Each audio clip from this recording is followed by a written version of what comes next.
இந்த ஒரு ரூம்ல இருந்தீங்கன்னா உங்களுக்கு $5 மில்லியன் கிடைக்கும். என்னப்பா சொல்றேன்னு கேட்டீங்கன்னா, ஆக்சுவலா இதுதான் மைக்ரோசாஃப்ட் 2015ல கட்டின ஆனகோயிக் சேம்பர். இதுதான் உலகத்திலே இருக்க சைலண்டான ரூம். இங்க ஒரு சத்தம் கூட இருக்காது. இவ்வளவுதானப்பா, இதுல என்ன இருக்குன்னு கேட்டீங்கன்னா, நார்மலா ஒரு ரூம் சைலண்டா இருக்கும் போது அங்க 30 டெசிபல்ஸ்ல சவுண்ட் இருக்கும். பட் இந்த ரூம்ல -20 டெசிபல்ஸ்ல தான் சவுண்டே இருக்கு. சோ இங்க இருக்கிறதுன்றது ரொம்பவே கஷ்டமான விஷயம். இந்த ரூம் ஃபுல்லா ஃபைபர் கிளாஸால உருவாக்கப்பட்டது. அதனால உள்ள எந்த சவுண்ட் போட்டாலும் சரி, வெளியே எந்த சவுண்ட் போட்டாலும் சரி, அது கேட்காது.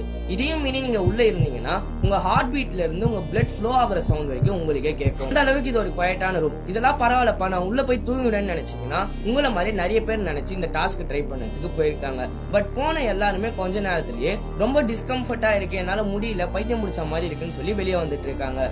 பட் இதெல்லாம் தாண்டி ஒருத்தர் மட்டும் இந்த ரூம்ல 48 நிமிஷம் இருந்திருக்காரு. ஆக்சுவலா இந்த அளவுக்கு சைலண்டான ரூமை மைக்ரோசாஃப்ட் அவங்க ப்ராடக்ட் டெஸ்ட் பண்ணதா உருவாக்கி இருக்காங்க. நீங்க வேணும்னா அங்க போய் விசிட் பண்ணி பார்க்கலாம். இன்டர்நெட்ல அங்க இருந்தோம்னா மைக்ரோசாஃப்ட் $5 மில்லியன் தருவாங்கன்ற மாதிரி போட்டிருக்கு. பட் மைக்ரோசாஃப்ட் கிட்ட இருந்து அபிஷியலா எந்த ஒரு ஸ்டேட்மெண்ட்டுமே இல்ல. ஒருவேளை அப்படி அவங்க பணம் கொடுத்தாங்கன்னா நீங்க அங்க போவீங்களான்றத மறக்காம கமெண்ட்ஸ்ல சொல்லுங்க.